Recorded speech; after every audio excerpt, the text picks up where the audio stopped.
So good morning, everyone. So at the start, try to ensure that you have appropriate motivation for listening to Dharma teachings that, as I mentioned last week, unlike other uh, lessons, we're trying to gain knowledge for different purposes. The purpose of gaining the knowledge of the Dharma is to transform our mind in particular, and then the behavior of our speech and body as well, to conform with the teachings of the Buddha so that we might achieve all of the benefits of the teachings, which have to do with actualizing our potential for complete Buddhahood or achieving liberation from the cycle of death and rebirth, at least achieving a good rebirth. And through such practices and training of the mind that's involved in achieving that, then it will also um, help bring peace and happiness to our current life.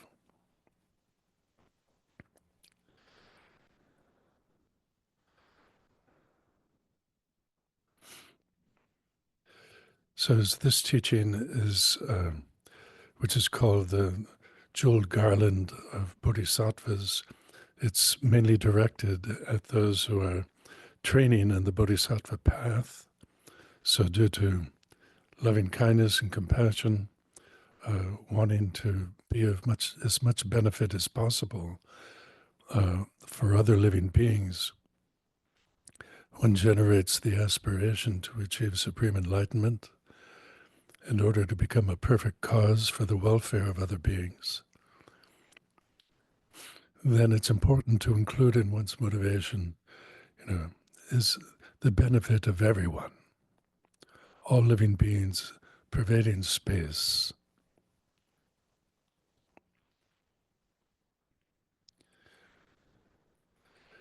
And through such a motivation, then it will enable one to make use of these teachings in the most efficient and effective way.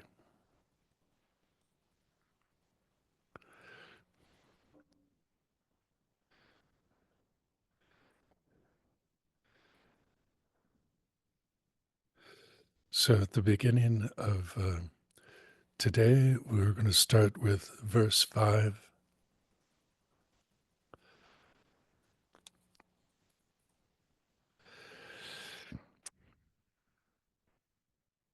And the first line, or the first sentence, is cultivate love and compassion and stabilize your bodhicitta.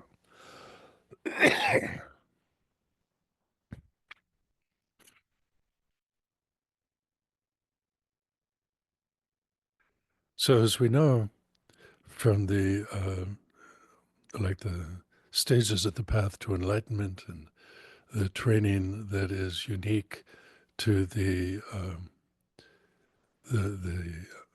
higher level of training, which is the bodhisattva training, that in order to achieve bodhicitta, we need to cultivate loving kindness and compassion. So compassion, great compassion, is the main motivation behind generating bodhicitta. The whole idea of great compassion is that one has this unique thought to take personal responsibility to lead each and every being out of suffering and into the state of complete happiness. So even though one will be sharing this responsibility with countless Buddhas and Bodhisattvas, it's important to generate that attitude that one is going to, if one has to, one will do it by oneself, that one is so dedicated to the welfare of other living beings that you're not content to be to put it in the hands of anybody else. Like if you're at home and you smell smoke and in your house,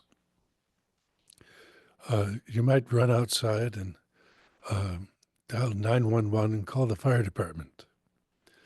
But that would more commonly, what one would first do is wake up everybody else in the house and get everybody else outside.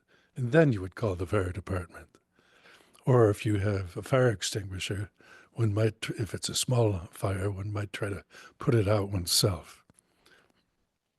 So like that, where you want to ensure that other living beings are free from suffering.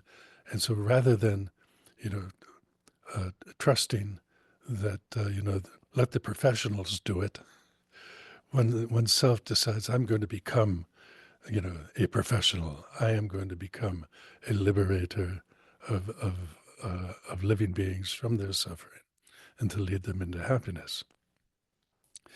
And Atisha here is saying that it's important for us to stabilize this thought of enlightenment for the benefit of all living beings. And one does that by meditating, familiarizing yourself with compassion. And compassion arises in particular with beings whom we feel affection towards. So loving kindness. And it's important because, it is possible that we could give up the bodhicitta, especially if we're just in the early part of the training on the bodhisattva path, that we might find living beings, so difficult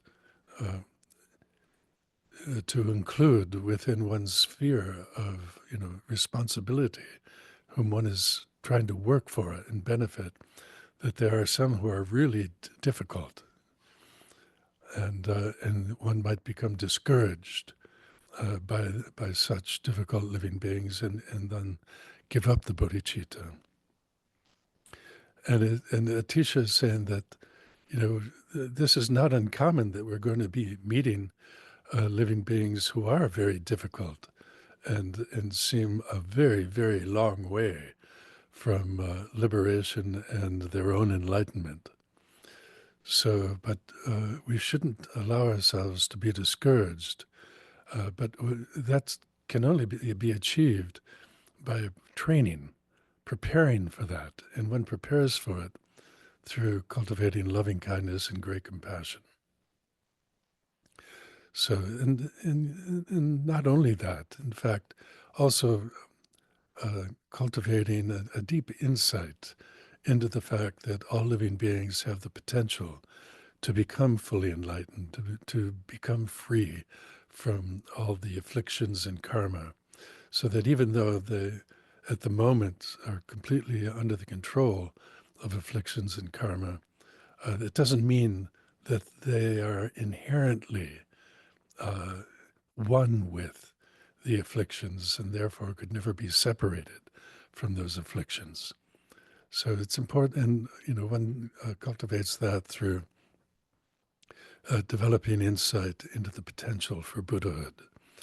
And there's different teachings on the potential for Buddhahood, and one of the important descriptions of that potential is the fact that the minds of all living beings are empty of inherent existence. And because they're empty of inherent existence, then they're always capable of changing. And in fact, they are changing all the time. They're impermanent by their very nature. But their impermanence also allows them to become anything. Depending upon the cultivation of the right causes, then they can develop virtuous states of mind that act as antidotes to the afflictions, and they can overcome the afflictions completely and achieve freedom from afflictions and the actions motivated by those afflictions. So this is something that is important to cultivate, so that at any time, no matter how a person might appear to you, you can recognize that negativity that's appearing is only superficial. It is not arising from some inherent negative essence that is the very reality of that person. That is not the case. It is just a superficial thing, like the surface of the ocean. Some days you can look at the Pacific and it lives up to its name, being as peaceful as a lake. And then at other times, it can be violent. But its violent nature is just because of the winds that are blowing. And similarly with the sentient beings, they can become very negative due to the force of karma and afflictions, but the afflictions can be tamed. They can be uprooted and eliminated, and they can become wonderful beings. So that's important to keep in mind. And especially when you're cultivating loving kindness, there's the six causes and effect method where you would uh, take somebody whom you are very fond of and affectionate towards, such as one's mother or one's father, and then viewing all living beings as having been one's mother or father in former lifetimes, and therefore developing the loving kindness that one has for one's own mother or father and expanding that to other living beings who have also been just as kind to us in former lifetimes. And it's important to actually get that sense of affection for somebody from this current lifetime, one's present parent, for example, and then feel that loving kindness and that compassion and wishing that they would be happy wherever they are, and actually then taking responsibility to find them and lead them to out of suffering and into happiness. And just as they have been so kind to us and deserving of one's gratitude and care and concern, then others have equally been kind to us in former lifetimes. It's important to get that kind of feeling. And when you take the Bodhisattva vow, you're actually vowing to do that, to take care of each and every living being. So, sometimes it's, it can happen that you feel very, very strongly a connection and a sense of responsibility towards somebody, and then you can use that feeling, that affection, to expand it to all other living beings by contemplating, the continuity of mind, how it's beginningless, how and one has had, countless rebirths, and those have required having parents, and the current parents couldn't have been parents in all of those lifetimes due to how complex karma is.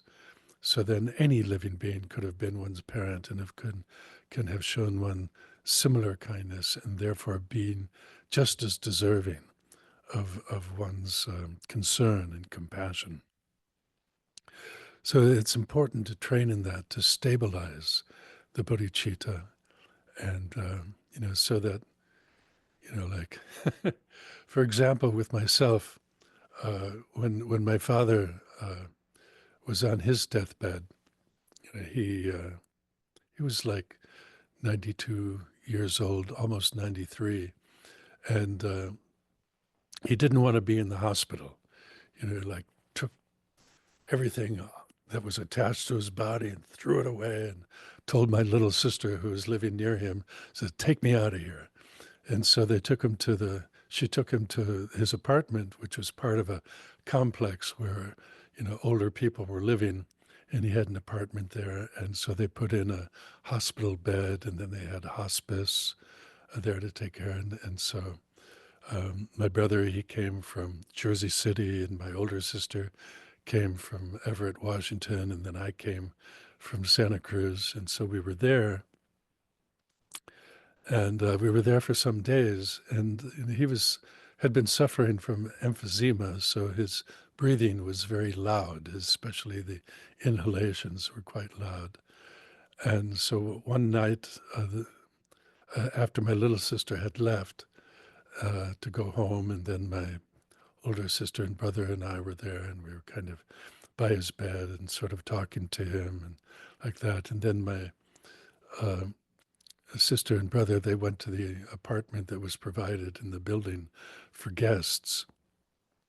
And so I was alone with him, and I had talked to the nurse who was, overseeing his condition. And, she assured me that, because, I thought, well, he's not eating anything, and so he'll starve to death anyway if he's not fed. And she assured me that he couldn't swallow anymore, and his digestive system couldn't work anymore anyway. So it was hopeless in any case. And so I told that to him.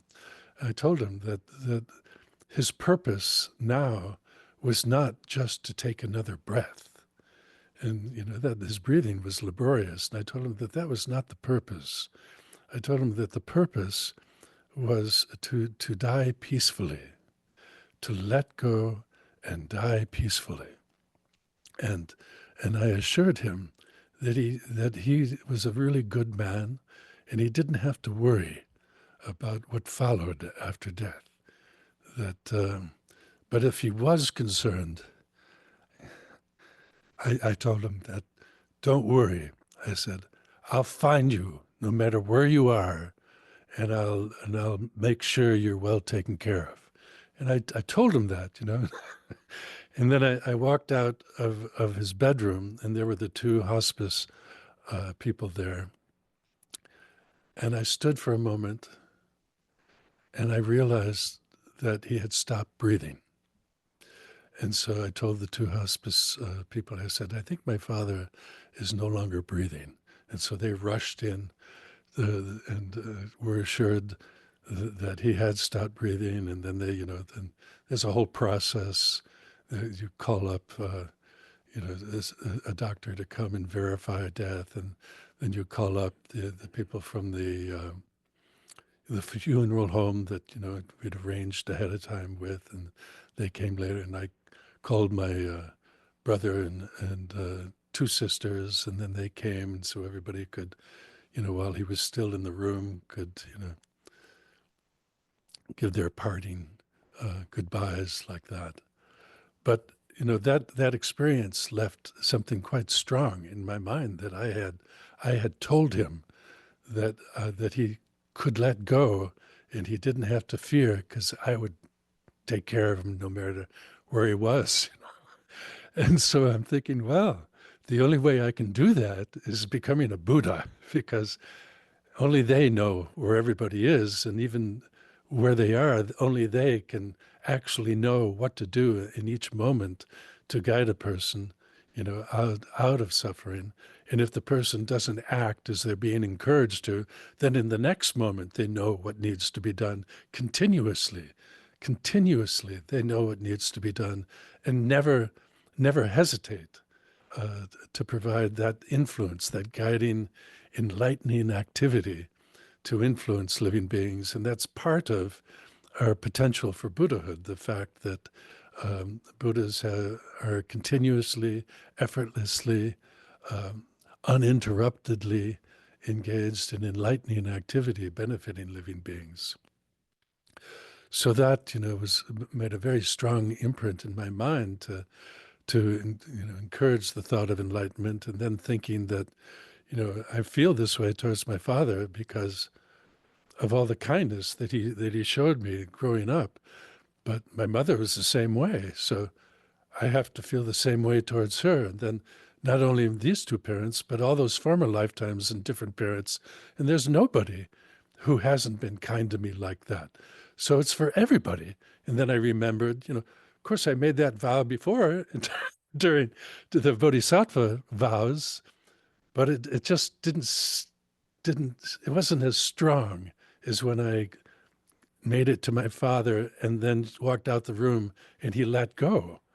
So he must have heard me and felt assured, and so wow, that's a big responsibility that I've taken. But it's really significant for me because it's easy for me to remember that vow to my father and then through a very easy logical process know that that applies to my mother and all my past parents. So like that, make use of, every means that you can to cultivate loving kindness, compassion, and this thought of enlightenment. And this thought of enlightenment based upon such compassion is the real thought of enlightenment. As I mentioned before, just wanting the best is not sufficient to be bodhicitta. Wanting Buddhahood instead of liberation because Buddhahood is the best, the highest happiness, like that. That's it's a beginning, but it's not the real bodhicitta. Real bodhicitta has to be inspired by great compassion, and consequently, it's a very different view towards Buddhahood. So the thinking of Buddhahood is, oh, if I'm only a Buddha, I'll be totally happy. I won't be suffering anymore. So yeah, Buddhahood has that function, those qualities. But from the point of view of bodhicitta, arising from compassion, it has its main function that one seeks to achieve is being a perfect cause for the happiness of other living beings. That's the quality of Buddhahood that is attracting one, that's inspiring one, that is constantly giving motivation to create the causes for enlightenment. And even for the highly, or even I say, but even for those who are very highly evolved, like as you become more and more expert in the practice of the Dharma, you suffer less, right? And you have a lot of happiness. And so, if if you're somebody who has worked real hard in your life and then somehow you acquire all the money that you're going to need and you don't have to work anymore and you have great partner and great friends and a great place to live and a brand new car and children who have grown up and are successful and happy and all of these things that have motivated you to make great efforts in your life, and all of that is accomplished. You've totally succeeded. Then when you sit down, there's not a whole lot of reason to get up, except that your body might get a little sore. You might need to get up every now and then to move around. But it's like you're so satisfied. It's like, what to do? Just enjoy. Just sit back and enjoy how happy I am, right? But with the bodhicitta motivation, you have reason to continue to work. And for every living being that you can't benefit directly in some way, then that becomes a motivation to try to perfect all of those causes that lead to becoming a perfect cause for the welfare of all living beings. So that's where it's so crucial for achieving the bodhisattva, the goal of the bodhisattva path, which is Buddhahood, that when once they achieve direct insight into reality and have entered what's known as the path of seeing. So they have the path of seeing to complete, and then completing the path of seeing, they enter into the path of meditation. And then through the path of meditation, they eliminate all of the innate or the natural arising afflictions and karma. And after the seventh of the 10 spiritual grounds, they have abandoned all of the obstacles to liberation, and they could have abandoned those much earlier. Like it said that Shakyamuni it took him like a countless great eon to move from for the first seven of those 10 spiritual grounds that begin at the path of seeing. It took him a countless great eon. But within the very lifetime that he achieved the path of seeing, he could have achieved liberation and have abandoned all of those obstacles to liberation because the power of his mind and realization was so strong. He could have done that.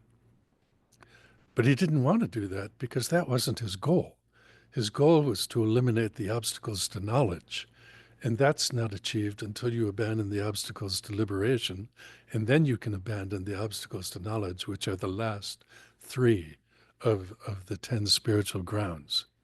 And that takes another countless, it took him another countless great eon to do that.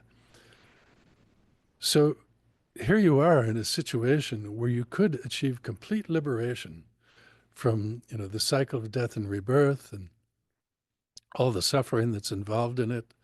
But that's not of great interest to the bodhisattvas. Their interest is to abandon the obstacles to knowledge, to become a Buddha. And so they forego that great happiness of liberation in order to achieve the result that inspires them and that they need to achieve, that they've vowed to achieve, and that is required of them by the compassion they've developed within themselves to develop this capacity, this competency to lead living beings, all living beings, without excluding even one, from their suffering into happiness. So that's quite something. That's really strong, bodhicitta. And so that's Atisha is encouraging us to stabilize our bodhicitta like that. And the way you stabilize in it is through cultivating, loving kindness for all living beings and great compassion for all living beings. And the next line it says, relinquish the 10 negative actions and always reinforce your faith.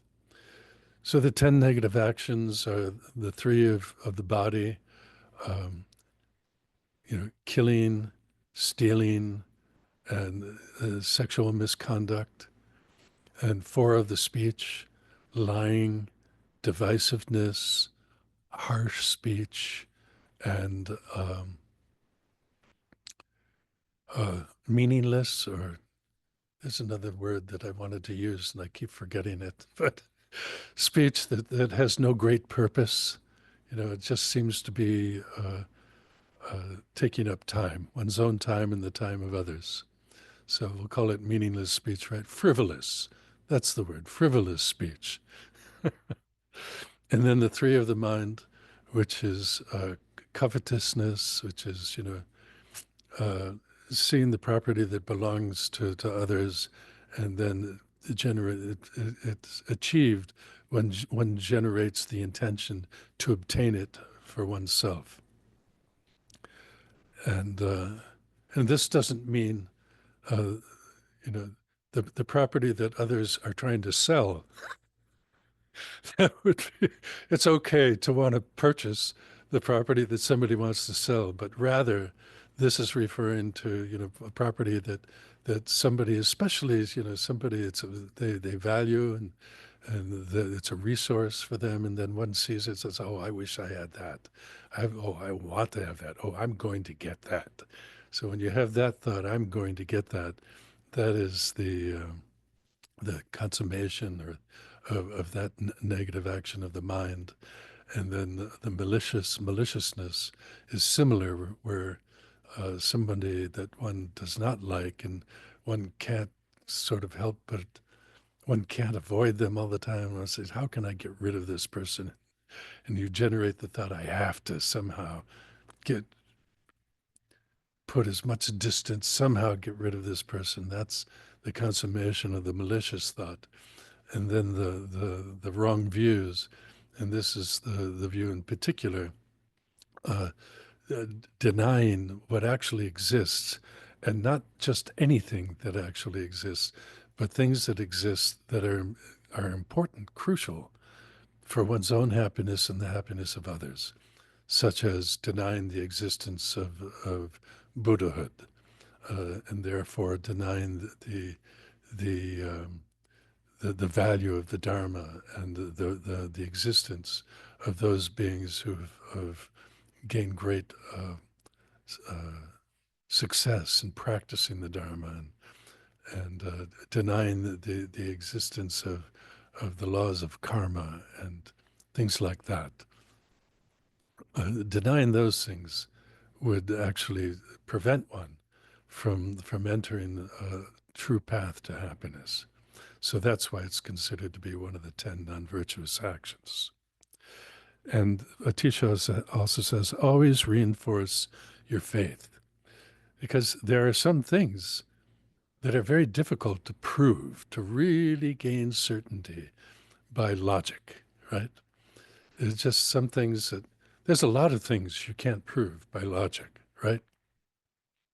Such as whether or not you're going to make it home after the teachings.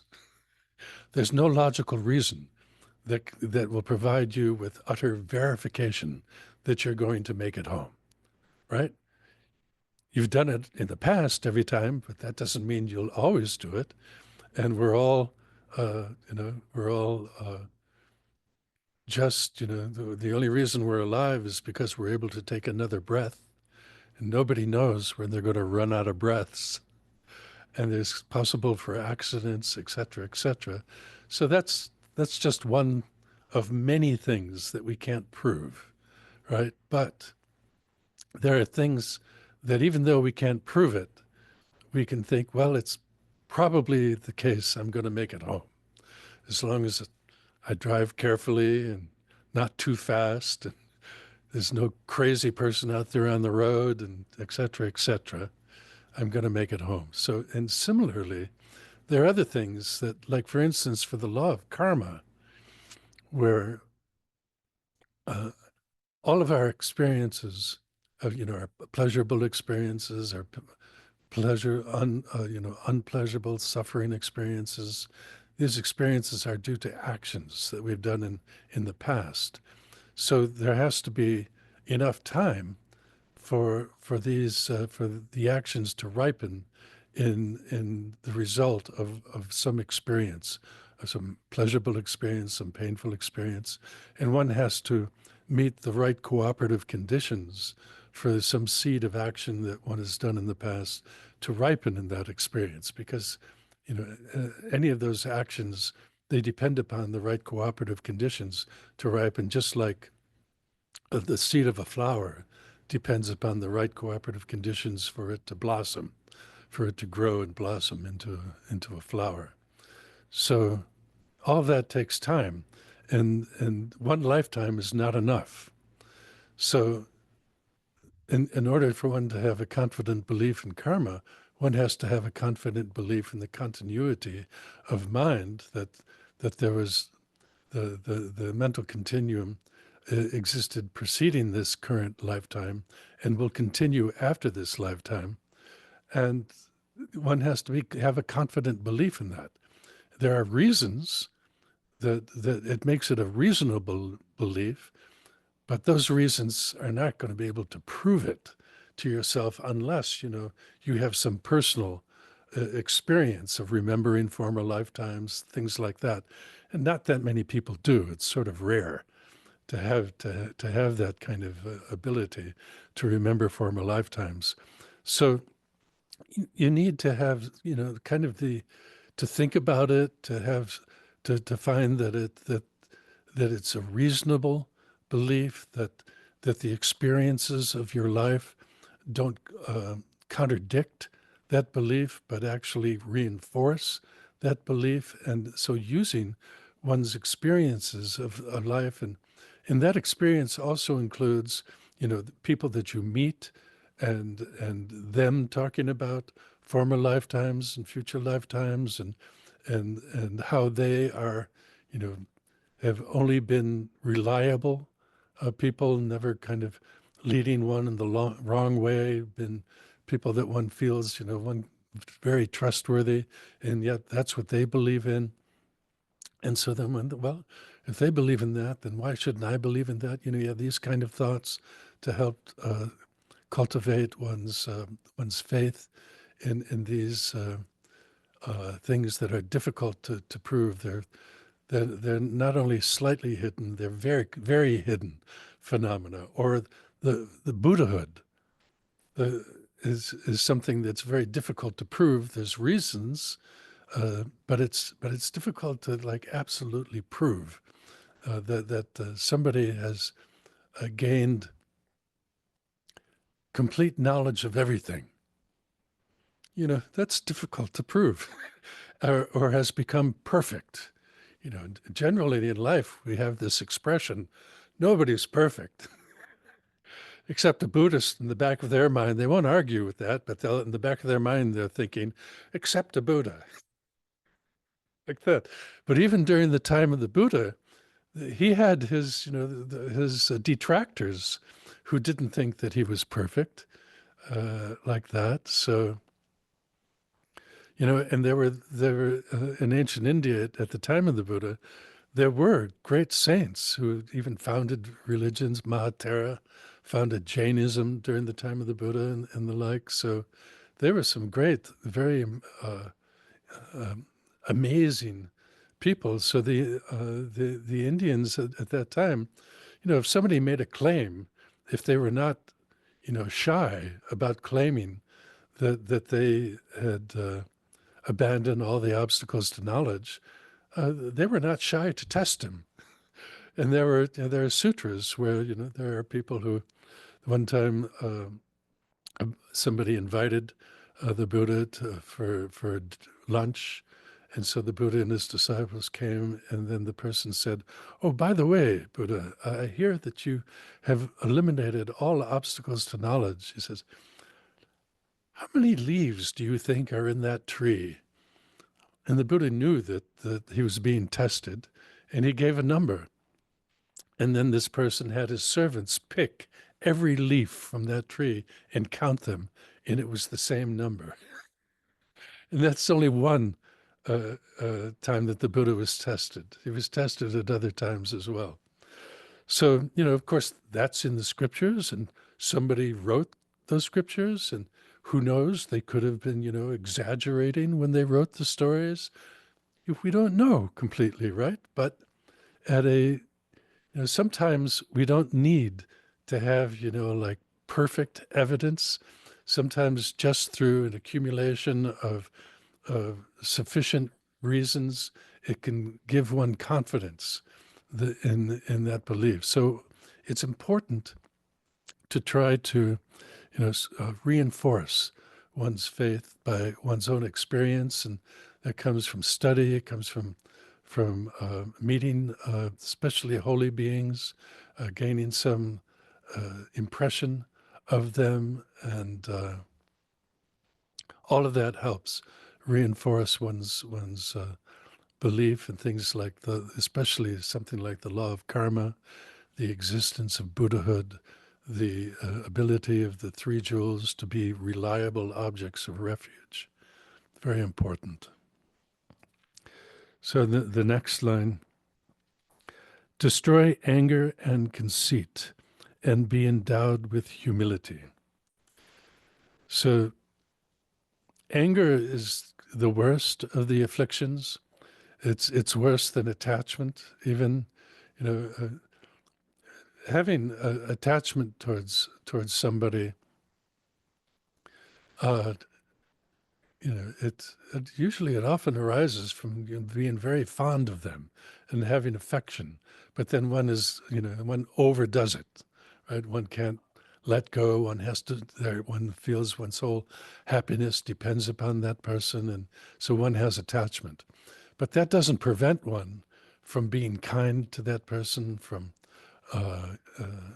like not wanting to harm that person, like that. So attachment has its disadvantages, such as causing one to be reborn, a pretty significant disadvantage.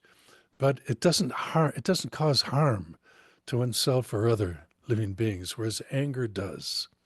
And so it's the worst of the afflictions.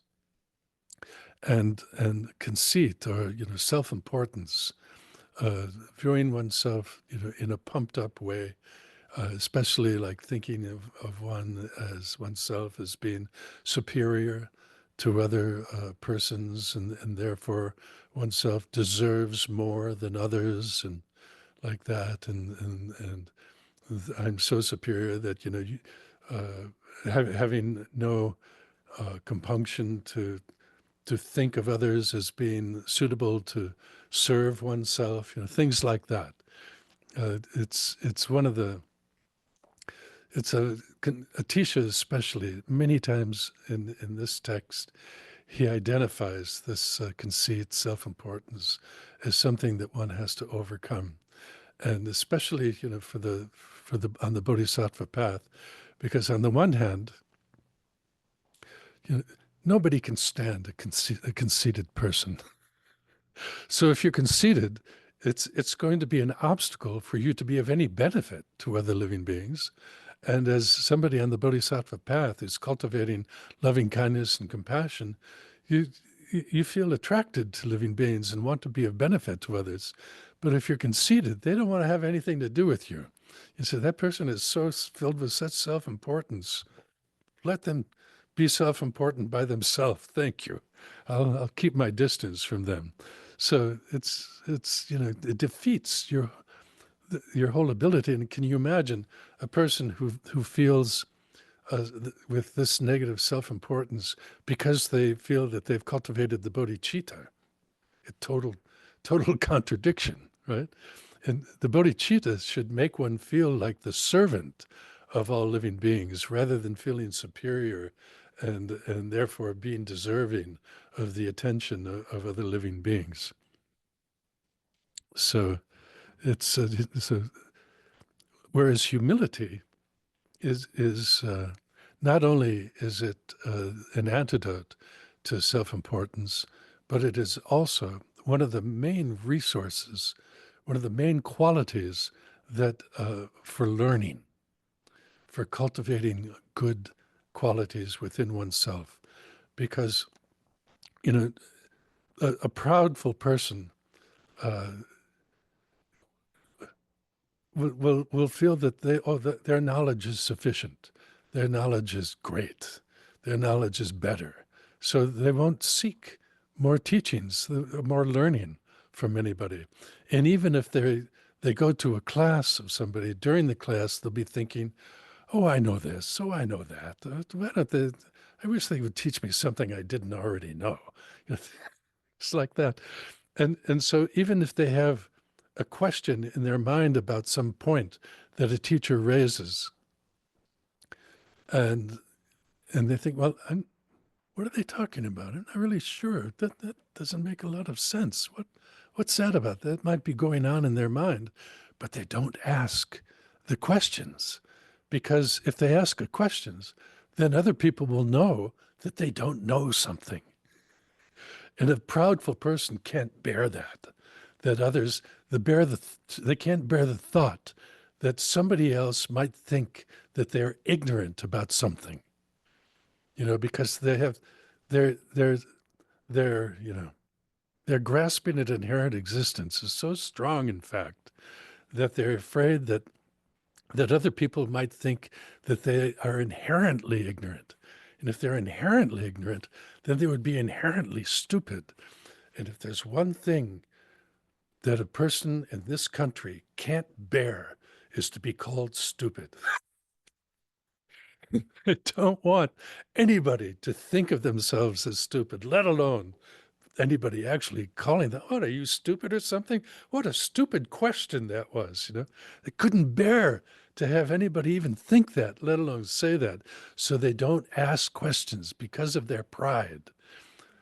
So that's why humility is really important, to be able to gain knowledge and to overcome one's doubts. So it's keep that in mind, just in case. I know I have to keep that in mind.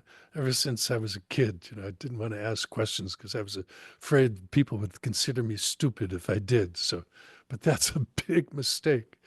So, and Atisha is bringing it up. That's so important, not only as an antidote to humility, no, as an antidote to pride, but or self-importance, but as a resource for gaining knowledge. So relinquish wrong livelihood and be sustained by ethical livelihood.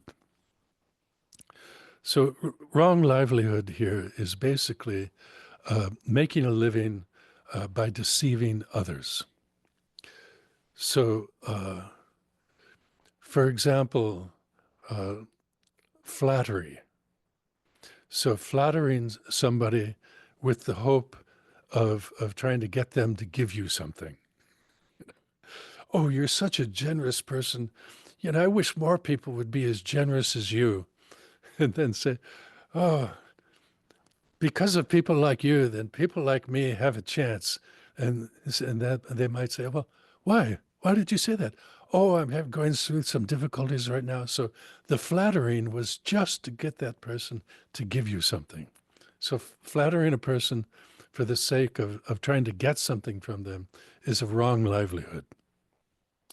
Another is hinting. And hinting here means bringing up the fact that somebody gave you something in the past and how great that was and how wonderful that gift was because it helped one so much. And during the time one had that gift, life became so much more enjoyable. Too bad it's all used up now. Oh, so it's hinting in order to get them to give you again like that. So that's, it's deceptive, right? And then another wrong livelihood is coercion. And this is trying to get somebody to give you something by threatening them in some way, coercion. And, uh, and then another wrong livelihood is bribery. And this, of course, this is part of fraud, right? To bribe, but there are there are types of bribery that are not considered to be against the law. There's simple things like giving something of lesser value to somebody in order to get something of greater value from them. And it's not the same thing as like, so say that there's somebody who has a great purpose, okay? They have a great purpose, such as they want to provide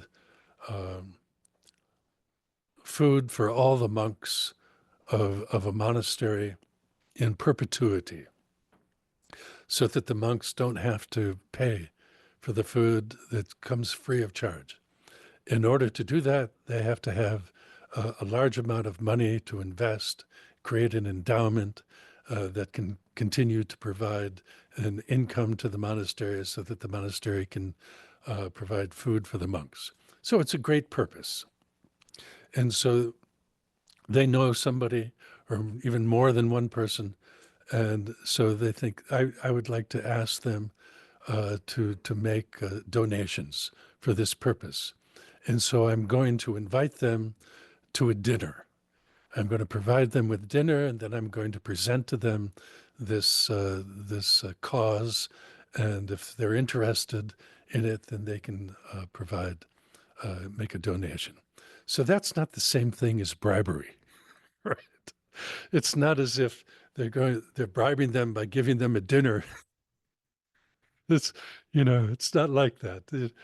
It's giving them, something. It's certainly and bringing them to an event that they'd be happy to come to, and provide them with some food and pleasant company, and then make the presentation of this event. That's something that's positive, and it's skillful to do, in fact. But bribery is, trying to get somebody to do something and then, against their own responsibilities and the like, then one provides them with something, and especially, the illegal forms of bribery, where, like say somebody is in a construction business and they have to bid for a project, and so they try to bribe somebody who has to make a decision on the lowest bidder, and they bribe them to favor themselves like that. So that's also wrong. And then in general, any kind of deceit, to try to get somebody to do something for you by deceiving them, like such as through pretense, trying to be something that in fact you're not, so that they think that you're somebody of of of high esteem, and they'll give you something like, you know, I don't know, they'll give you something because they think that you're somebody who's worthy of investing in and benefiting like that. So, but meanwhile, you're just pretending to be such a person. So, one of the worst forms of lying is to pretend to have special, psychic powers, which in fact one doesn't have, or, being a liberated person or being Buddha or something like that, which in fact one is not. And so, like, that's for a monk. If they lied in such a way of telling a lie that they are, highly realized when in fact they're not, that right that itself defeats their monkhood, their status of being a monk. So, whereas other lies, they can confess and purify, through the bi-monthly confession ceremony. But that one, if they've done it and thoroughly and are happy they did it and all of that, then that cuts their ordination.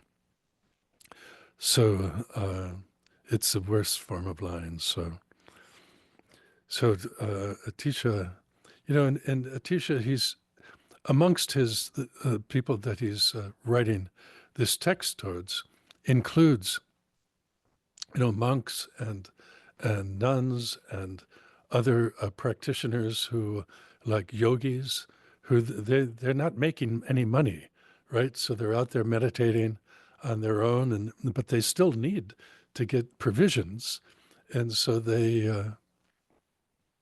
can go and beg, for instance. And so he wants to be sure that if the only way that they can make um, obtain the right resources to support their practice is begging or whatever, to be honest. Like with the Buddha, in India, it was a time where begging was, especially if you were a mendicant, then it was something that the people naturally supported. And so with the Buddha, he would have them, they had a staff, special monk staff, that had rings around, so that when they hit the ground, the rings would make a noise. And so people would know that the monks were coming. And so then they could prepare some, something, whatever they had to give. And then the monks, they would put their begging bowl out and look away, so that whatever went in, that was going to be their meal. They didn't say, "Oh, give me that one. Don't give me that one." They didn't. The Buddha says, if you have to make a living through begging, you have to be a proper beggar, and a proper beggar is grateful for whatever you give them. So thus, the Buddha, he couldn't have rules like vegetarianism, even though he supported vegetarianism. He couldn't require that of his monks. Whatever went in their begging bowl, that's what their meal was. So and so it was like, uh, sometimes. Yeah, this practice where, the monk would not even look, but, bow and be thankful for whatever they were given, and then move on to the next one. And their begging bowls were quite large. So the Buddha didn't expect his monks to be like, skin and bone. They were quite large. So, but, he didn't require his monks to, like bowing all that. Oh, thank you so much. Thank you so much. Oh, you made me so happy. No, they whatever went in the begging bowl, thank you so much, and then move on, like that, so that they could watch their mind and not fall into any traps of, like using flattery to try to get more, things like that, to avoid any kind of deception.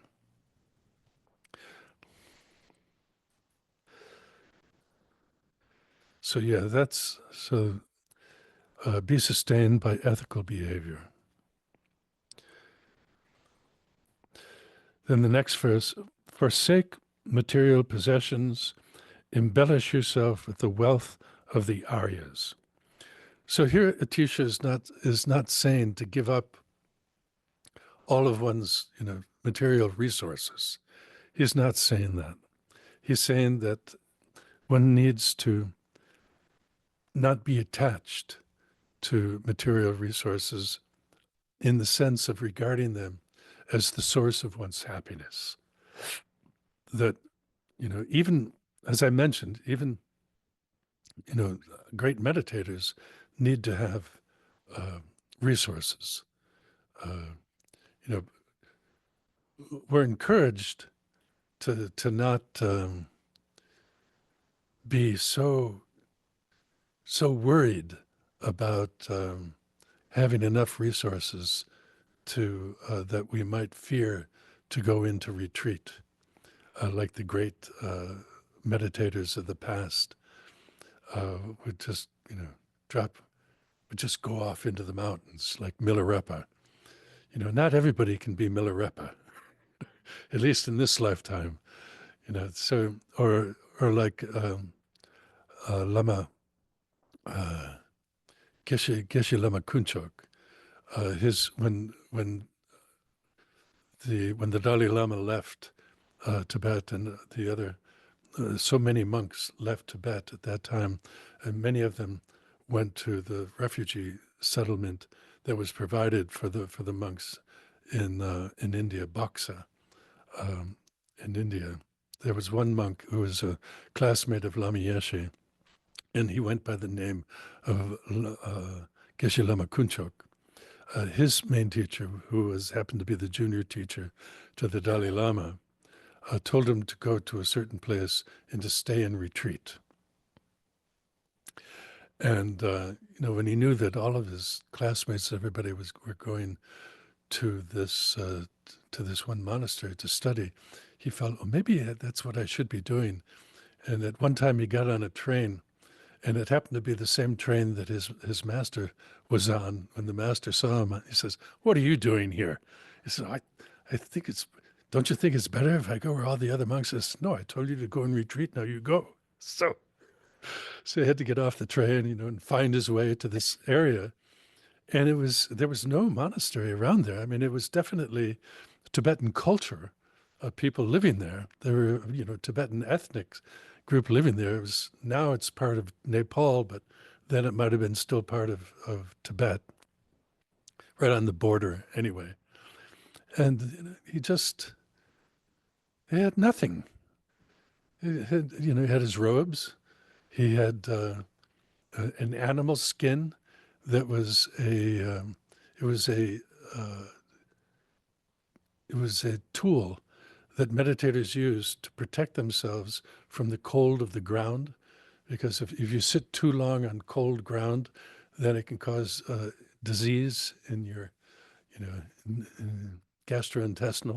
intestinal system, so which could cause early death, like that. So it was a tradition that they would sit on an animal skin that had some fur on it, like that. So he had that, and he just went in. He found a cave, and he went into this cave, and he just meditated, and he practiced taking the essence. And this practice of taking the essence, chulen, you can take the essence of flowers, taking the essence of stones, which is the earth, taking the essence of the air, like that, and survive on this. But it's not just anybody can do that practice. And there was a time when Lama Yeshe was interested in this practice and to see whether or not his students could benefit from it, because the students were always complaining about not having enough time to practice. So he thought, well, if they didn't have to worry about food, then they would have a lot more time to practice. And so he made these pills based upon a particular formula, and based upon a method that Padampa Sangha had developed, one of the great masters of ancient Tibet, and made these pills. And there was one of his classmates who was known to have used this method, and there was taking the essence of flower petals and making pills using flower petals and other things. And he asked that master to teach this one student, but when other students found out about it, they wanted to get in on it as well. And so, so we took those teachings and recited the mantra, and tried and so there was like a 3 week period of which you could see whether or not you were somebody who could live on these pills, as opposed to somebody who, without eating enough regular food, they would get very ill. So there was like a 3 week period. And so, that was not easy to live on 3 round meals a day, which are the Tibetan medicine, these little round pills, and having 3 cups of water a day. And that was it. And sure, you definitely had a lot more time. You didn't have to shop for food. You didn't have to have a place to keep the food safe from rats and mice, and you didn't have to spend time cooking the food. You didn't have to spend time eating the food. Didn't have to spend time cleaning up afterwards. That's a lot of time. Didn't have to spend time thinking about what you were going to cook for your next meal and things like that. That's a lot of time. But of course, you got increasingly thin. And then, like me and another guy we were doing it, our visa expired. So after the 3 week period, we went back to Europe. But then the person who Lama had in mind to do it, and so he shared my room for a little while, and then I left to go back to Europe, and he continued to do it, and he did it for about 63 days. 63 days he was doing it. And then one day he woke up on the floor, and he realized he had fainted due to the lack of sufficient nourishment. And he thought, I'm going to have to start eating or I'm going to die. Like that. So, but he had enough willpower, and that's why Lama thought that if there was anybody who could do it, this one could do it. And Lama had him in mind when he persuaded his classmate to teach us this technique. He said that, I know a Westerner. His classmate said, I don't think Westerners could do this. And Lama Yeshe said, well, I know one, I think, who could do it. And he lasted 63 days. But and there was nobody since they left Tibet who could do it. And so then they were thinking that maybe it's because the elements in Tibet were so much stronger and better, whatever. But there's actually one of the psychic powers that you can develop through cultivating very strong concentration is called taking the essence. So it is possible that for somebody who's developed uh, one of these psychic powers that you can develop on the form realm level of concentrations, these jhanas of the form realm, beginning with uh, calm abiding and so on, you can develop this psychic power of taking the essence. So Lama Yeshe Kunchok, he was living on taking the essence of the air. And then when he left, he had to leave that cave because it was used by yak herders. And when they walked into the cave and found this person meditating, initially they were frightened because, here he didn't even have a razor or anything. So his hair growing, and it was, very thin. And so they thought it was a demon initially, and then they realized it was this person. They chased him out of the cave because they wanted to use it for themselves while they were yak herding. And so then he had to build a lean-to up against just a branch of a tree and build a lean-to underneath it. And he was meditating there. But eventually the local people became very, had developed a lot of faith towards him, and they started to take care of him, provide him with his necessities for life. So, and Geshe Wandarge reassured us one time that the Buddha, during his career as a bodhisattva, had practiced such incredible generosity, giving his body to a tiger that one time, and that was only one time he gave his body uh, for the sake of living beings. He had created much more generosity than he needed to achieve Buddhahood. So he had all of this leftover wealth that he dedicated for all of his followers, that his followers would always have enough. And so Geshe Wandarge told us, here we are, just beginners. And he told us, that if you're truly, purely practicing the Dharma, he said that bread would roll uphill to get to you, which, but in any case, it seemed like, all the great meditators that I saw where they lived, they made nice places, not perfect places. They could be a cave, but they had built a wall in front of the cave, with a window and a door. And inside the cave, they had built, like shelving to put their text and to make an altar, and had a place to sit on. So they had things. But that one friend of mine who did the pill retreat for 63 days, he meditated in a cave that had almost nothing in it, but it had the handprint of it was either Padmasambhava himself. I think it was Padmasambhava's himself handprint in it. So that kept him going when he got real cold. One of the great meditators from Tubten Children Monastery meditated near there.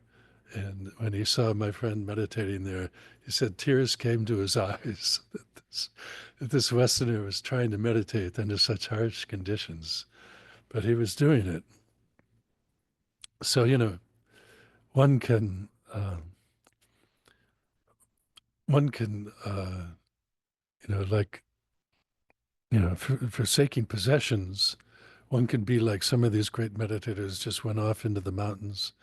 But not Atisha's not saying that everybody has to practice like that. And Geshe Wandarge pointed out that there's not one mold of a Dharma practitioner. He said they're all different, and because they're different, they all practice in different ways according to what they need, according to their abilities, according to their aspirations. And so they practice, and they have to take that in mind. So he said, so don't think that you have to practice like somebody else. He said, no, you practice according to what's going on in your mind.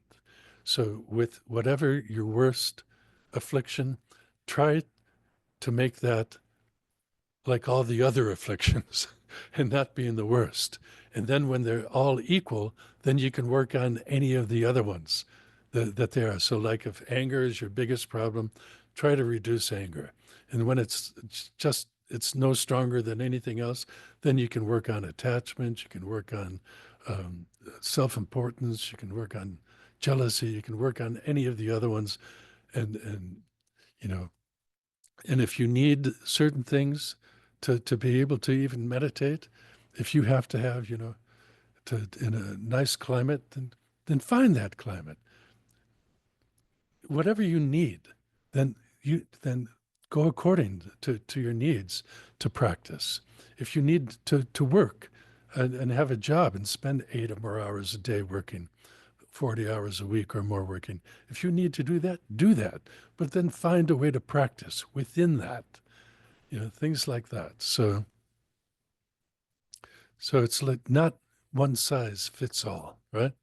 The Dharma practice is flexible enough that you can apply it, that everybody can apply the Dharma according to their needs, according to their abilities, according to their aspirations.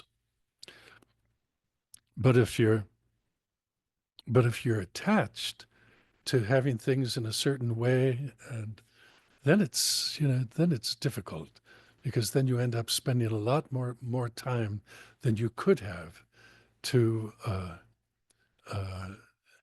because a lot of times what we need to do is kind of steal time for our Dharma practice from the other things that we're engaged in. And attachment prevents us from doing that. And the best wealth would be the wealth of the Aryas. So the wealth of the Aryas are things like having faith in the three jewels of refuge, the law of karma, the path to liberation and enlightenment, having confidence in that, and that is a great wealth to have. Having ethical discipline, avoiding non-virtuous actions, having some kind of vows where you're accumulating the benefit of discipline all the time. Like, for instance, avoiding the non-virtuous action of taking the life is virtuous, but you only acquire that virtue when you avoid taking the life when you could have taken a life, right? So you're combating the thought to take a life with virtuous thoughts to not take a life, to preserve a life. Then you get the benefit of that, of avoiding the non-virtue of killing. Whereas if you have a vow not to kill, you're getting the benefit of that vow all the time, even when you're sleeping. So it's considered to be even more beneficial, more of a foundation for practice. So that's another benefit. Learning. The Aryas have great learning, not in everything. They have great learning in the practice, what they need to meditate on, what they need to practice. That's the learning that they have. Generosity. They have great generosity, and through their generosity, they create the cause of wealth. So they have everything they need for their Dhamma practice. Having personal integrity, that they avoid engaging in non-virtuous actions, using themselves as the reason. I'm not the kind of person who does that, so I'm not going to do that. That's personal integrity.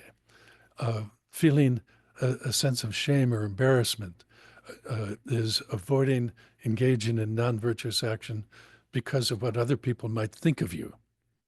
And those two are positive mental states that Nagarjuna once said that those two are so valuable, he says, because even ordinary people can have those two positive mental functions of personal integrity and feeling embarrassed to engage in non-virtue because of what others might think. They protect you from engaging in non-virtuous actions, creating the causes of suffering. So having those two, and then having wisdom, which means insight, having insight into reality. So those are like the 7 jewels of the Aryas. So if you're interested in accumulating wealth, acquire those 7 jewels.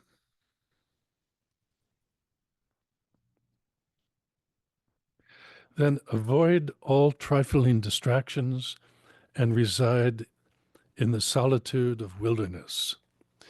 So there are those people who can do that, and for those who can't go into wilderness and practice, what you want to practice is in a condition, in a circumstance where you're not distracted all the time.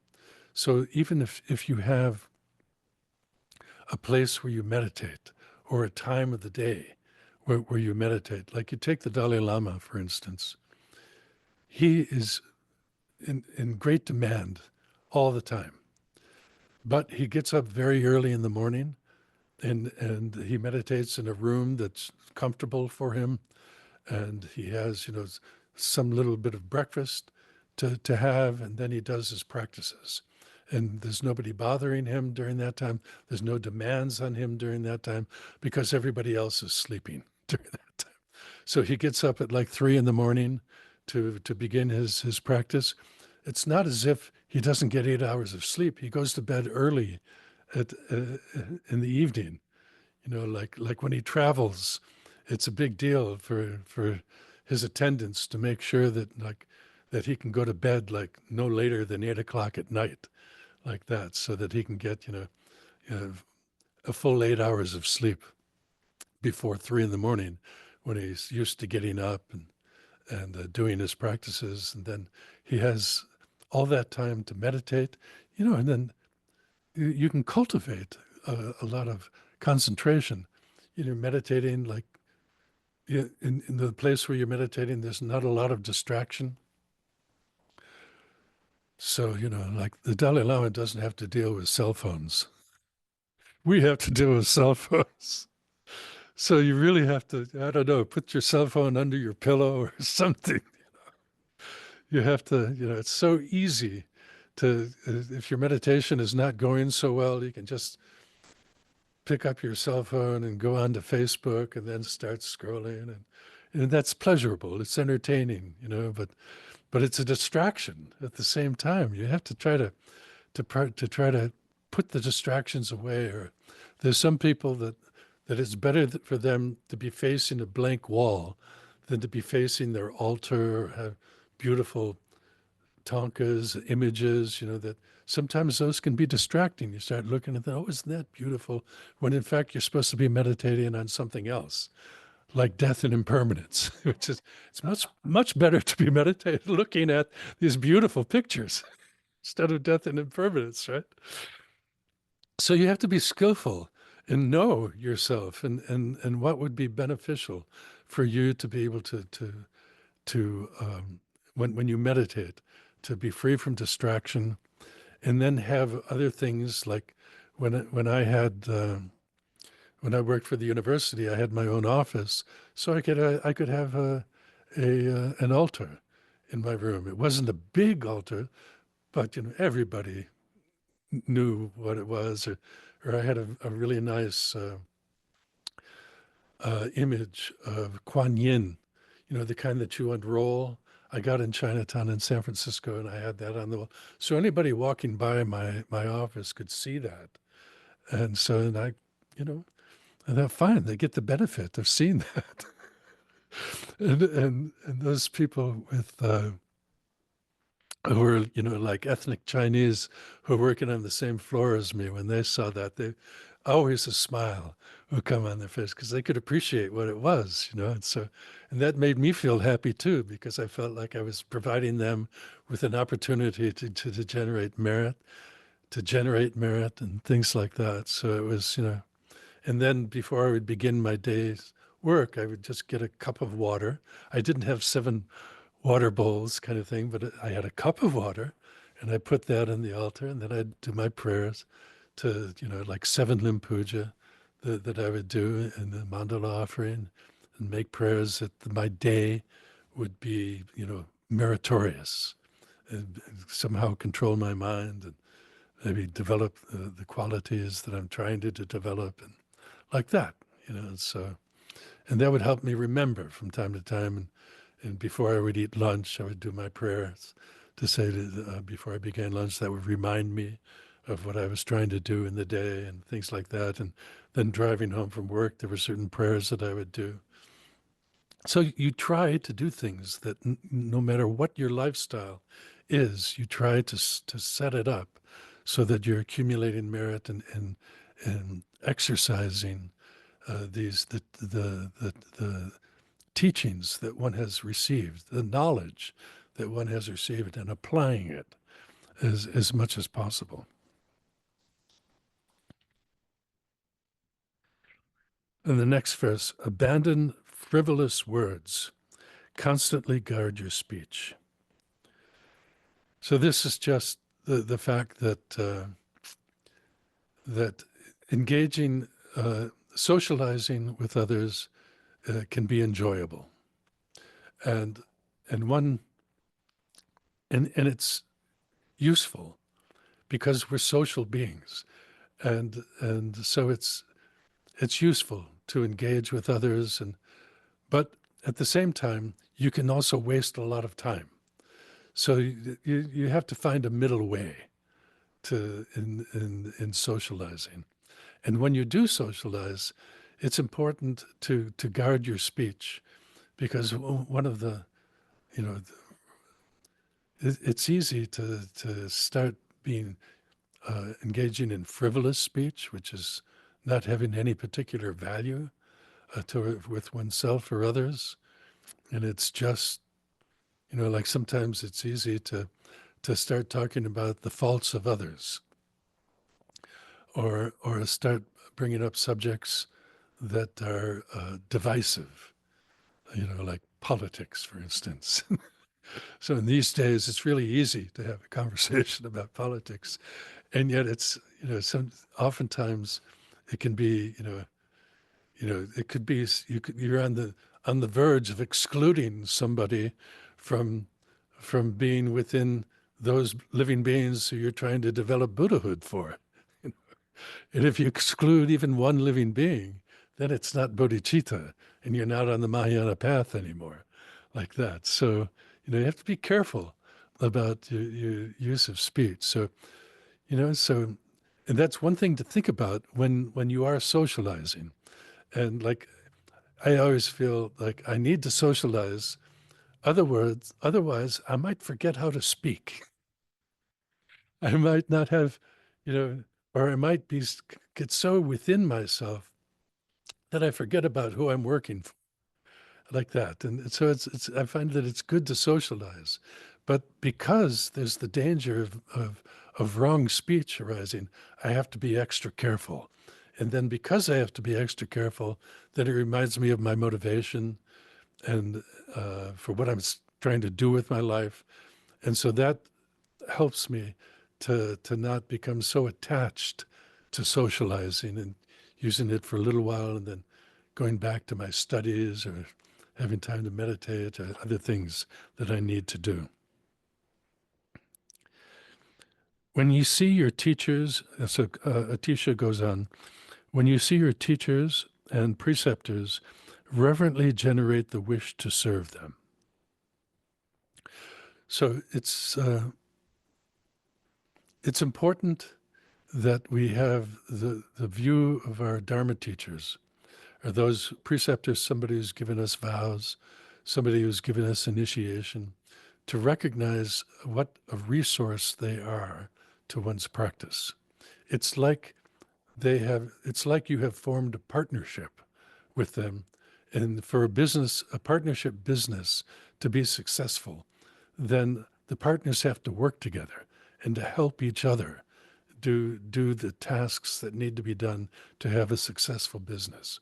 Well, similarly, in order to be able to gain happiness, even in this lifetime, let alone future lifetimes, and let alone liberation or supreme enlightenment, you need to be able to apply the teachings, apply the knowledge of Dharma.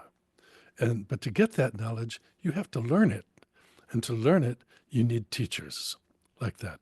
Or to engage, to have vows, you need somebody who provides, the preceptor, who provides you with, with the ceremony of taking the vows.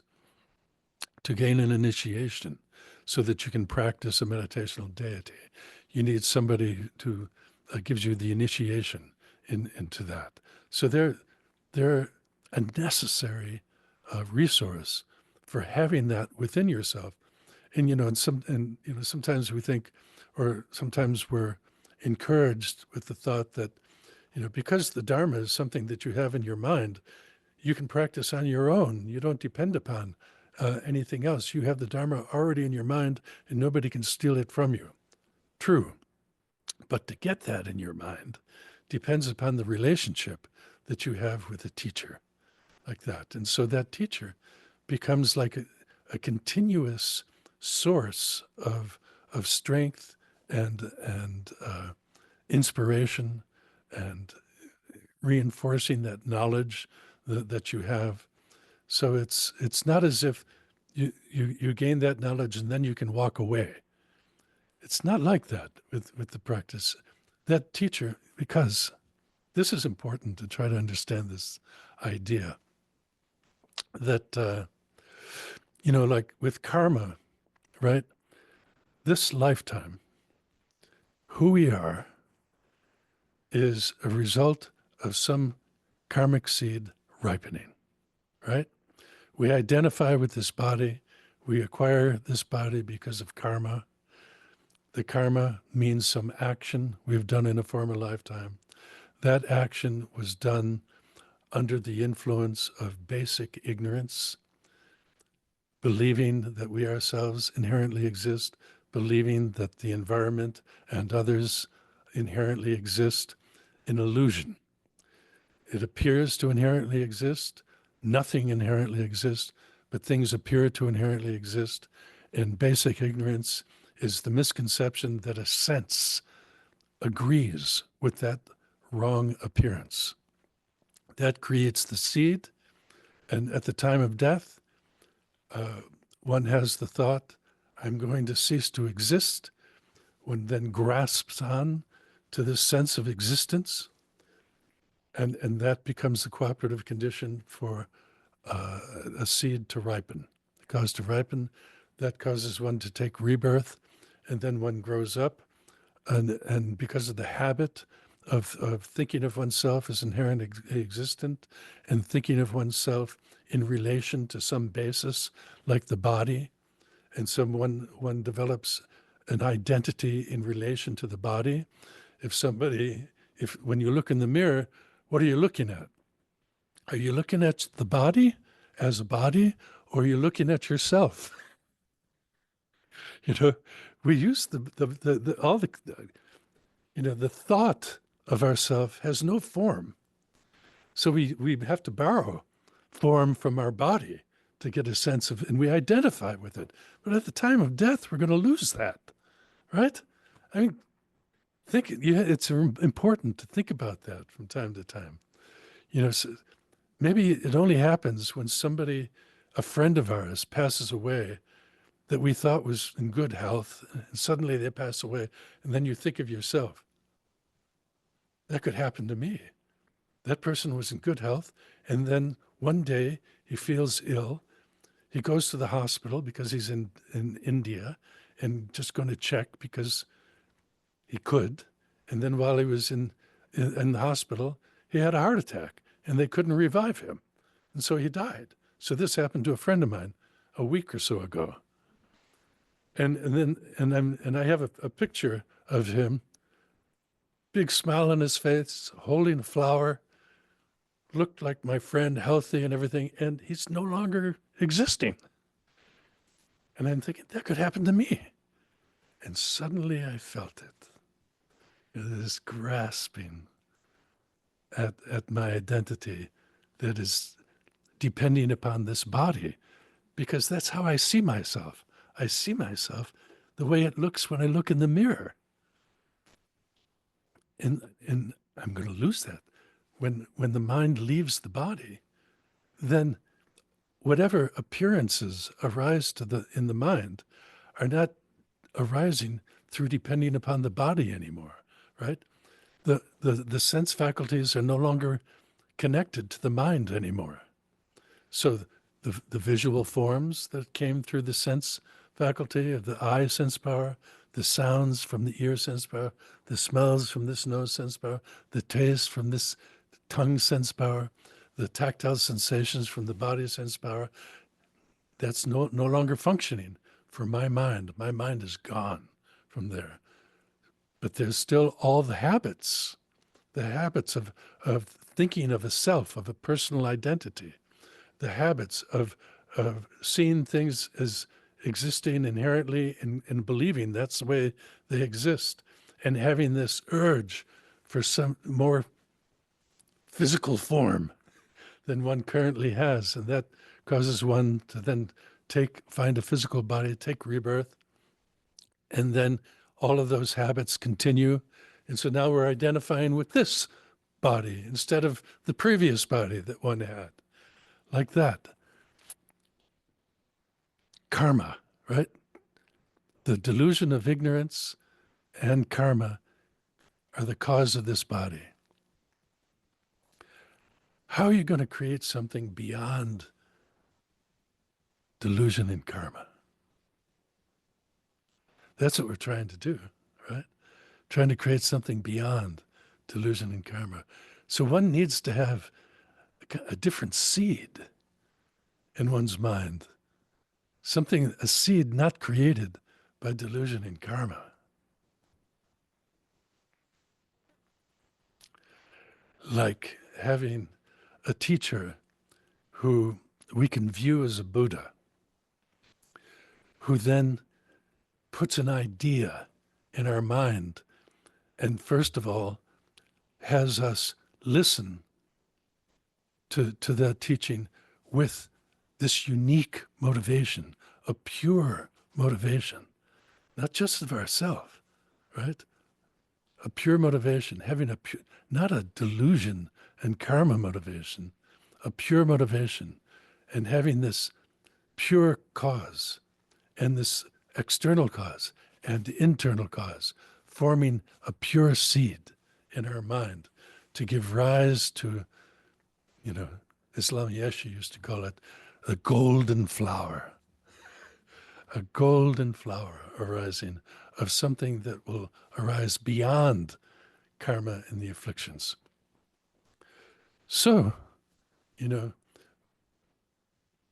then all of one's practice is nourishing that seed, nourishing that knowledge that one has gained, and by depending upon that teacher, the initiator, the preceptor, like that. It's nourishing that, and that grows within oneself. So all the happiness comes from such a person. So it's natural to feel gratitude towards such a person. So Atisha is saying that when you see your teacher, your preceptor, your Vajra master who gave you an initiation, when you see that person, then wish to serve them.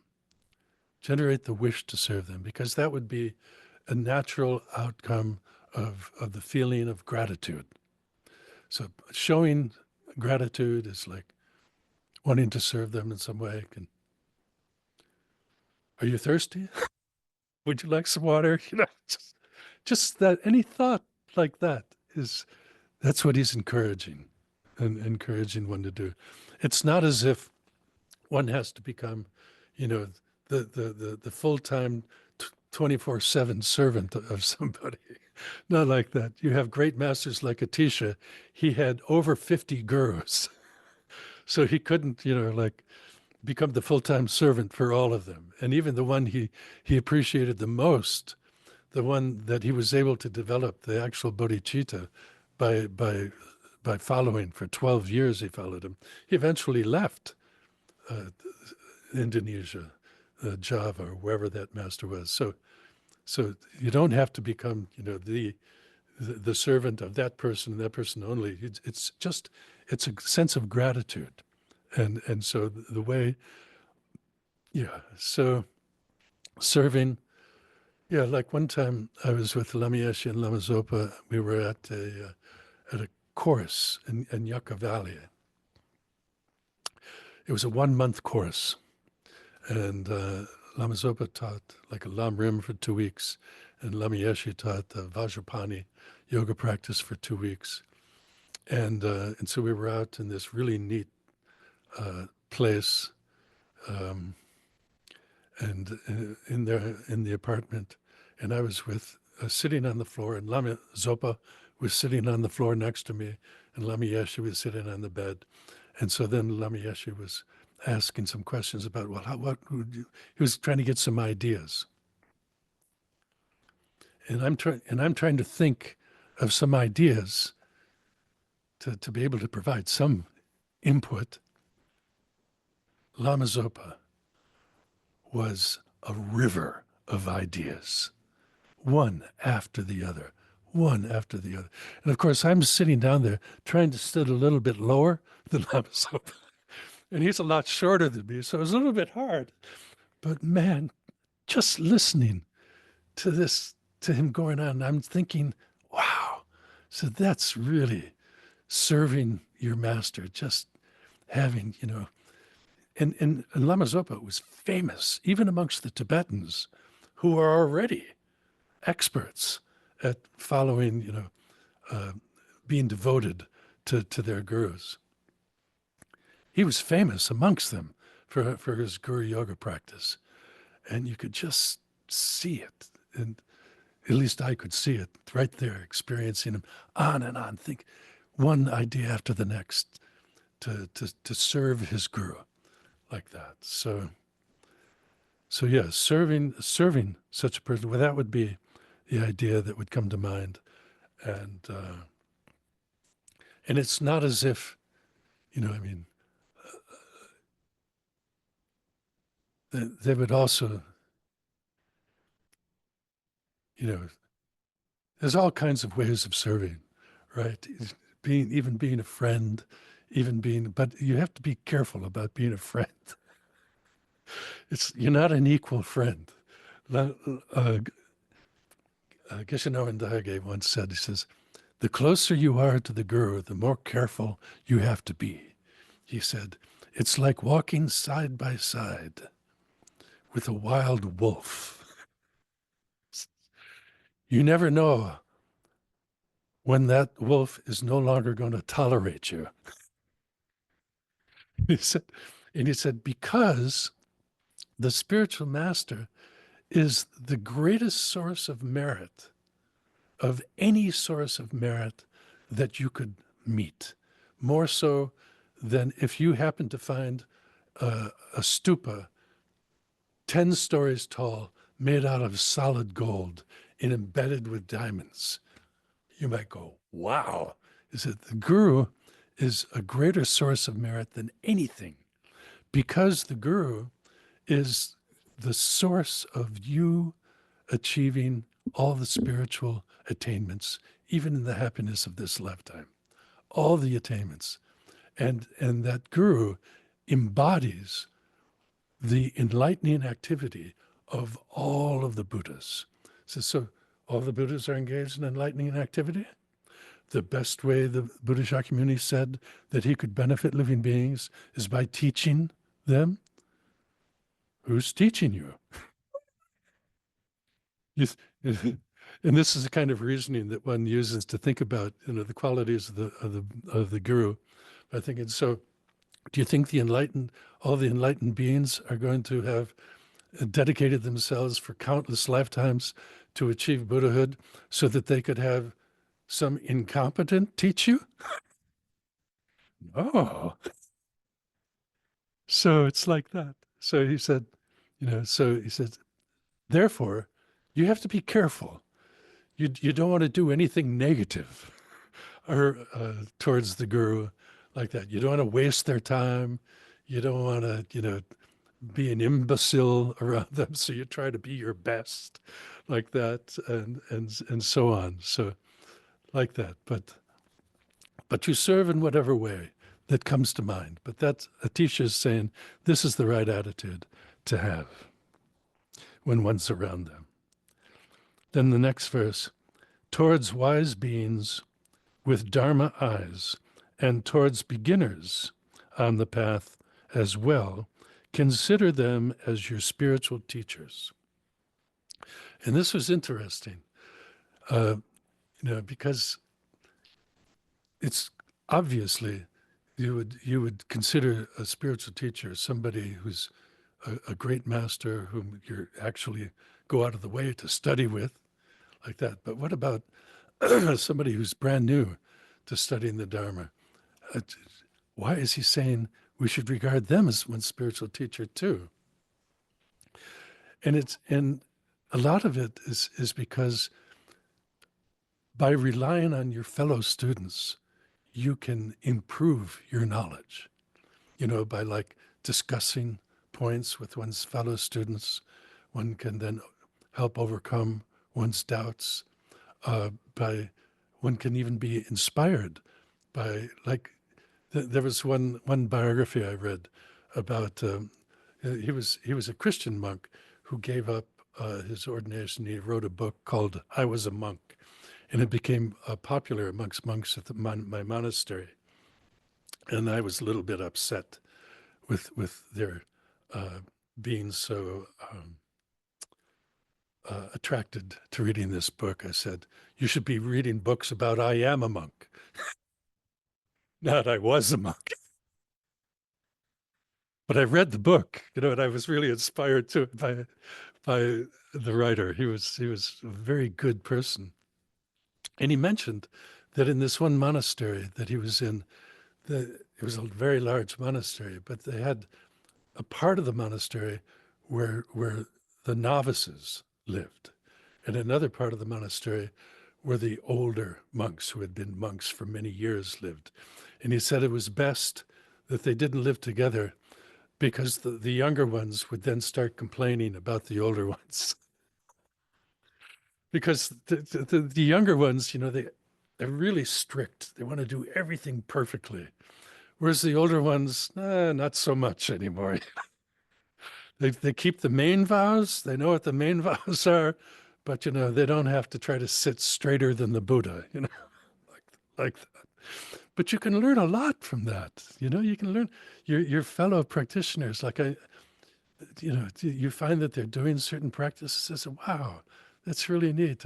Maybe you see you're sitting at a meal, and they're maybe you don't do prayers all the time at each meal, but then you sit down and then you see that somebody's being obvious about saying prayers before a meal.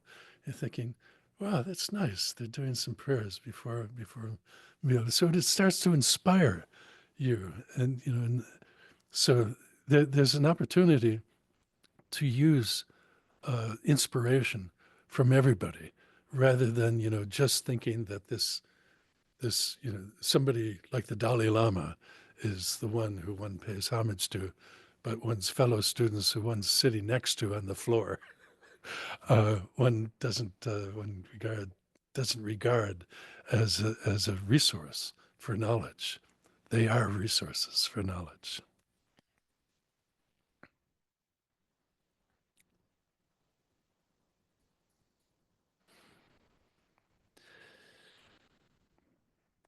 And so Atisha goes on in this verse. He says, in fact, when you see any sentient being, view them as your parent or child. So parents, we have a sense of gratitude towards. So if we view other beings as our parents, then we would have a sense of gratitude towards them, and then we would want to try to help them in any way we can. And with our children, we have a sense of responsibility towards, let alone affection, but we also have a sense of responsibility for, so that if we view other living beings as our children, we have that same sense of responsibility and we want to guide them in the right direction. So it's a practice that one can do. Then the 10th verse, he says, renounce negative friendships and rely on spiritual mentors. So negative friends. So the Atisha wasn't, I think the Buddha had said, that he gave there's different causes of why the afflictions arise, such as because of the seeds in one's mind from them arising in the past, give us a tendency to follow the afflictions again. But also negative friends are a cause of afflictions arising. So, and one master said, negative friends, don't think that negative friends have horns. So negative friends are your friends, but they're your friends who, as a result of you hanging out with them, you end up engaging in frivolous speech. You end up um, criticizing others because they're criticizing others. You might end up engaging in some non-virtuous action. Uh, who knows what it could be? But you might drink too much alcohol because of hanging out with them. It could be because of then that one might ends up taking something that belongs to another, i.e., stealing. There's all kinds of things. When, as far as children are concerned, of course, hanging out with negative friends, you end up getting into fights because of one might be with one's friends. When don't we together don't like this one, and problems arising, things like that. So negative friends. So avoiding negative friendships. Those persons who would cause you to forget your practice, what you're trying to do with your life. And when you're a beginner, it's usually the influence of the negative friends would overcome one's own practice. When you get strong in your practice, then nobody's going to overcome that. You can actually, you might in fact have a positive impact, impression on others. But it's something to keep in mind that negative friends, they don't have horns. They're your friends, but they're negative because they cause you to engage in actions that negative karma, or actions that are contrary to the kind of practices that you're trying to develop skill in. Rather, rely on your spiritual mentors who give a good example, and that's why sometimes we're recommended to visualize our guru, like especially there's somebody who we're very close to, we have benefited a lot from. Visualize them above the crown of your head, and if you do that, then that helps you keep your behavior in accordance with what would please your spiritual mentor, rather than what would displease him. Dispel hostility and unpleasantness, and venture forth with where happiness lies. So this is basically try to be happy, and to be happy is somebody can be happy who is easy to please, somebody who doesn't need a lot, somebody who is not always finding fault around them, like, you know, somebody, it's good that we have folding chairs and not just cushions, right? Because a lot of us can't sit cross-legged for a long amount of time. Somebody thought of that. That was a good thing. Maybe initially they were just cushions because it's a meditation center. But then somebody could come in and say, oh, they're just folding chairs. Can't they have something like chairs with arms on it or something? There can be people who just look at faults instead of seeing the beauty of it. Like, oh, they just have pictures of tonkas. Why don't they have real tonkas? Things like person who's always thinking of faults like that. So it is. And then, I said, oh, I'm supposed to go for a walk, but I don't have the right shoes for going for a walk. So I'm not going to go for a walk. Always very picky. And it's very hard for such a person to be happy. So try to cultivate, an attitude that's very tolerant of difficulties. Sure, that if one can find solutions to problems, then great. Apply the solution. But there's many things that we can't find a solution for, in which case we have to be tolerant and keep our minds steady. Yeah, because and Dargay once said, try to be like a broad, wide river. Every day it's the same, rather than a small stream that sometimes dries up, sometimes it's a current up and down. Like many people are just up and down. They change with the weather. Like it can be, oh, it's too sunny. We need rain. Oh, it's cloudy. Where's the sun? I'm not paying for being in California for cloudy weather. You're never going to be happy with an attitude like that. So it's important to try to develop, a mind that's so easy to please and is hard to displease.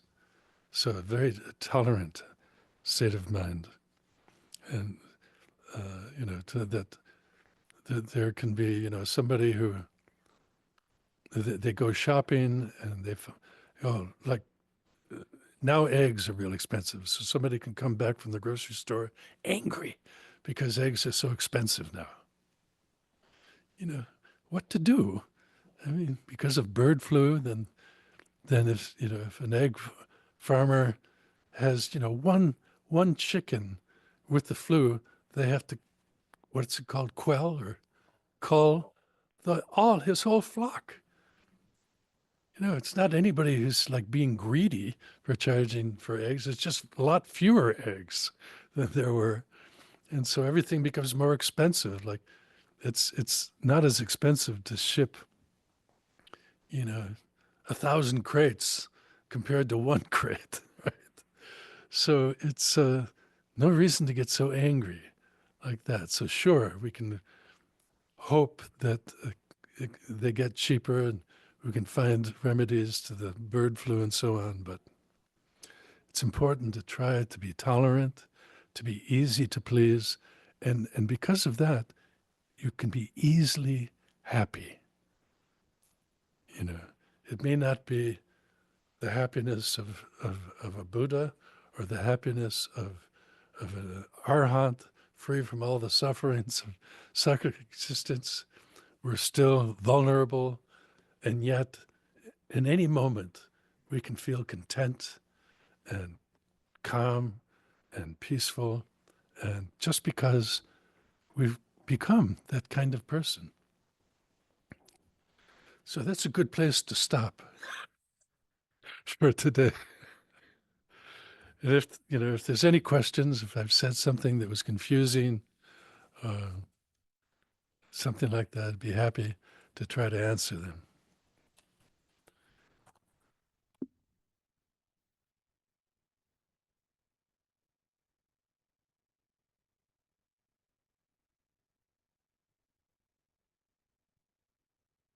Um, I think it was in section 9 about teachers we spoke about. There's a lot said in a lot of books that I read about having a teacher, Buddhist lectures that I hear, and so when you relate to your teacher, when you leave here and you go back to your teacher. But in the West, my observation is we have teachers. It's the system here isn't like the East where you're in a monastery, there's more geshes that are available, more teaching resources, and a whole way of life that's more devoted than we Sure. are out here. So is it realistic in some respects to have one teacher here? I mean, for instance, I have a teacher, but he's here maybe 4 months out of the year, and he's kind of itinerant and international. Uh-huh. Um, and so there's not that support there, that Right. kind of back and forth process. So here in the West, is it more realistic to say that our teachers are many? We're going to gravitate to some better than others, but we're not going to have complete access to them.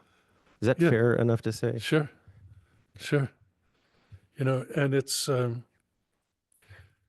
and you have different teachers that have different roles in your spiritual life. That like some teachers can have the main, and I'm not talking about formal roles. It's just the way you relate to them They maybe have the role of teaching you Buddhist philosophy. Okay. There can be another teacher who has the role of giving you personal advice on how to lead your life. And there's so many subjects and roles within that spectrum. And, like, as I mentioned, Atisha, who's this great master, he had over 50 teachers. And the one who he learned bodhicitta from was not the one that he gained the highest view of emptiness from, but because he appreciated having bodhicitta so much that he felt closer to that than all the other ones. But with all of them, he was respectful and had a sense of gratitude for what they gave, and then of course with the mind training that one follows, like if one follows the 8 verses of training the mind from Geshe Langri Tangpa, then one views one's enemies as one's teachers, the guru of patience. So one could actually have gratitude towards this really difficult, unpleasant person because they provide one with the opportunity to develop um, patience. But the interaction that you have with all of one's teachers corresponds to the kind of role that they have. And there's some teachers that like, even if you regard your fellow students as a teacher, as Atisha is suggesting here, you want to be able to have regular interaction, not kind of sometimes we're a bit shy around certain teachers, but you don't want to have that shyness with somebody that a fellow student. You need to be yourself, be comfortable, interact with each other, joke with each other, but then also ask questions about the Dharma practice and stuff with each other. So the kind of interaction that you have with teachers very much depends upon the kind of relationship that one has with them as a teacher. Thank you. Sure. Okay, so I think we've reached the end of our time. And thank you very much for coming. And if you heard anything that you found could be useful in your practice, then please dedicate the effort that you spent here to be here, to listen well, dedicate to be able to practice that so you don't forget it and put it into use so that it really becomes part of you and makes the difference that you were hoping to achieve by being here. Thank you.